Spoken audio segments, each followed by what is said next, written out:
Challenge me. Yeah, making up, can you run? Allez, salut à tous et bienvenue sur InfoCatch. On est parti donc pour mes moments à retenir lors de cet épisode donc de Raw, donc du 23 février 2026. Vous le savez, c'est le dernier épisode de Raw avant Elimination Chamber qui aura lieu ce week-end. Et honnêtement, franchement, on a eu un très bon épisode de Raw. Alors, comme d'habitude, je fais une sélection des moments qui ont été les plus importants selon moi lors de cette soirée et on en discute. Il faut savoir qu'à plusieurs reprises cette nuit, on a rendu hommage à AJ Styles qui a pris sa retraite en ce début d'année 2026. Malheureusement, il a perdu contre Gunther. Et justement, en parlant de Gunther, il va venir pour nous gâcher les débuts donc de la cérémonie d'hommage à AJ Styles. Et il faut savoir qu'à plusieurs reprises, Gunther va insulter AJ Styles et le public va lui faire rappeler qu'il a abandonné contre Jey Uso. Bref, donc du coup Gunther qui va continuer encore une fois à nous dire je ne comprends pas pourquoi on rend hommage à un perdant. Et là ça a saoulé Adam Pearce qui va arriver avec des agents de sécurité qui va demander à Gunther donc de bien vouloir quitter le ring. Et donc Gunther qui va vouloir quitter le ring juste parce que c'est lui qui le décide et non Adam Pearce. Et quand il va se faire escorter pour justement rentrer donc dans les coulisses, juste un peu avant il va vouloir une nouvelle fois se retourner pour célébrer avec le public qui est en train donc de le huer. Et c'est à ce moment-là où Dragon Lee arrive, l'attaque et on apprend que la semaine prochaine on aura un match entre Dragon Lee et Gunther. Et puis pareil à plusieurs reprises durant toute la soirée on aura des clips pour rendre hommage à AJ Styles. On est parti avec le premier match de la soirée qui ne s'est absolument pas du tout passé comme prévu. Alors il faut savoir qu'on avait Bronson Reed qui a fait face à Jey Uso face au original El Gran Americano. Je rappelle que c'est un match pour savoir qui sera le dernier qualifié pour le Elimination Chamber. Pourquoi je vous dis que ce match ne s'est pas passé comme prévu? Parce que je suis sûr qu'il voulait donner la victoire à Bronson Reed, sauf que malheureusement Bronson Reed lors de ce match il s'est blessé, ça doit être au niveau de l'épaule lors d'un cassement de tombée. Et en fait comme il s'est niqué l'épaule à ce moment-là, il faut savoir qu'il sera donc à l'extérieur en train d'être checké par une médecin. Et ça va se continuer entre Jey Uso et El Gran Americano. Et c'est Jey Uso qui va gagner, qui sera le dernier membre. Donc je suis assez déçu. Honnêtement, ils ont vraiment pas de chance du côté donc de The Vision. Après, c'est la blessure donc de Braun Baker, celle de Bronson Reed. J'ai envie de vous dire que du côté donc de The Vision, ils n'ont pas vu arriver les blessures dans leur équipe. Donc j'espère en tout cas que c'est pas trop grave pour Bronson Reed. J'espère qu'il va pouvoir très rapidement revenir sur pied. Et ce qui est bien, c'est qu'au moins pour une fois, c'est pas l'homme masqué qui est venu tout gâcher. D'ailleurs, l'homme masqué qui ne sera absolument pas du tout présent cette nuit du côté donc de Raw. Ensuite, ça y est, là, on est parti avec la présence donc de Liv Morgan qui va enfin nous dire qui est-ce qu'elle choisira du côté donc de WrestleMania pour affronter. Donc, elle affrontera soit Stephanie Wacker, soit Jade Cargill. Donc, c'est dans un premier temps Stephanie Wacker qui arrive, puis rapidement Jade Cargill. Sauf que Liv Morgan, elle en a strictement rien à faire. Donc, de Jade Cargill, elle va même pas lui adresser la parole. Elle va s'adresser à Stephanie Wacker où elle va la prendre par les sentiments. Puis à un moment donné, elle va lui dire j'avais pas compris que ton parcours à la WWE était aussi compliqué. Donc on sentait un petit peu que Liv Morgan avait un peu de peine pour Stephanie Wacker. Donc du coup, elle va se retourner vers Jade Cargill.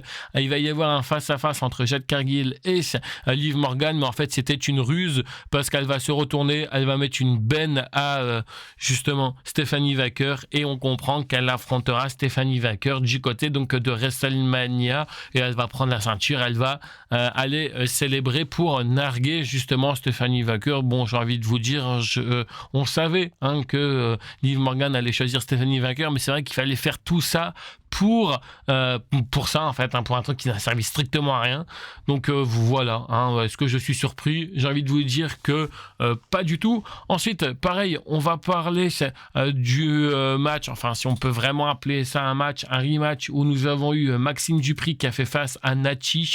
Bon, victoire via disqualification il me semble, enfin bref, j'ai pas trop compris, mais en tout cas on a Maxime Dupri qui, comme à son habitude, s'est fait défoncer la gueule par Nachi. Ce qui était aussi impressionnant, alors il faut savoir qu'à partir de ce moment-là, on a perdu toute liaison avec Christophe Ajus et Nadir Mohamedi. En fait, on va retrouver une nouvelle fois Adam Pearce en train donc de parler donc de ce fameux colis qu'il faut pas ouvrir pas avant Elimination Chamber. Et donc encore une fois, d'après ce que j'ai compris et d'après aussi ce que Christophe Ajus a compris, parce qu'il faut savoir que la liaison ne va plus être bonne pendant à peu près une bonne heure, une bonne partie du show. Donc Christophe Ajus, comme il va nous l'expliquer, il va essayer donc de commenter comme il peut, mais c'est pas forcément évident. Puis moi, mon anglais est vraiment assez mauvais. Mais déjà, d'après ce que moi j'ai compris, pour ce colis, il va une nouvelle fois être retourné à SmackDown aux côtés donc de Nick Aldis. Donc on verra bien ce que Nick Aldis va en faire. De toute façon, il peut pas le renvoyer à Raw vu que de toute manière, après SmackDown, c'est Elimination Chamber cette semaine. Donc pareil, on verra bien ce qu'il se passera du côté de SmackDown. Mais encore une fois, c'est uniquement pour nous faire rappeler, oubliez pas qu'il y a ce colis.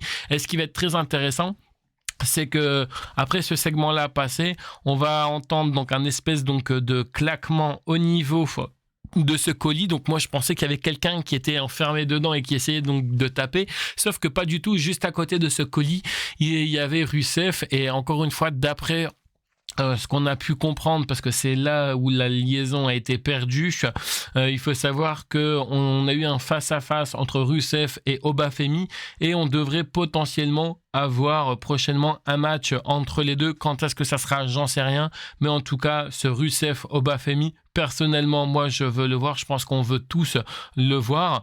Ensuite, concernant la présence cette nuit donc de Brock Lesnar, c'est la première fois depuis que Brock Lesnar est à la WWE qui va lancer un Open Challenge. Oui, vous avez bien entendu, Brock Lesnar qui affiche donc les dates où il sera présent du côté de Raw juste avant WrestleMania. Donc il invite quiconque dans les coulisses à venir l'affronter pour WrestleMania. Alors qui est-ce qui affrontera Brock Lesnar? J'ai envie de vous dire qu'il y avait une rumeur comme quoi que ça pouvait être LA Knight, je ne sais pas, mais là ce qui est quand même assez surprenant, c'est qu'il nous a quand même affiché uniquement que sa présence du côté de Raw, c'est-à-dire qu'en gros apparemment une superstar de SmackDown ne peut pas débarquer.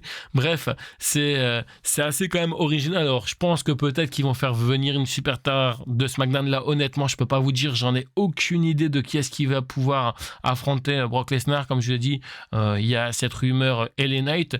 Moi, bien sûr, la personne que je souhaite affronter Brock Lesnar, moi je veux que ça soit, imaginez-vous, Gunther, Brock Lesnar, ça peut être un très bon match, ou encore d'autres, on a vu Obafemi juste avant, mais bref, il y a tellement de matchs qu'on pourrait voir contre Brock Lesnar. On verra bien en tout cas ce que la WWE nous réservera. Pareil, concernant la promo donc de CM Punk, je pourrais pas trop vous en dire plus parce que pareil, on a plus ou moins eu également si un souci technique, Christophe Ajus qui a pas pu trop traduire comme il a pu. Tout ce que j'ai pu comprendre en tout cas par rapport à ce que CM Punk a dit, c'est que déjà il est prêt et il est pas sûr, donc il va nous faire croire un petit peu que Finn Balor peut justement le battre du côté donc de Elimination Chamber, et s'il le bat du côté de Elimination Chamber, on a une nouvelle fois CM Punk qui ne va pas pouvoir aller donc dans le main event de WrestleMania, mais en tout cas comme il le dit, si jamais il gagne du côté donc de Elimination Chamber, il attendra la semaine prochaine, parce que oui, Roman Reigns sera présent la semaine prochaine et il mettra une benne à Roman Reigns. Je suis désolé, c'est tout ce que j'ai pu comprendre, c'est tout ce que j'ai pu entendre par rapport donc au niveau donc de la promo donc de CM Punk. Peut-être qu'il a dit d'autres choses, et encore une fois j'en suis énormément énormément désolé.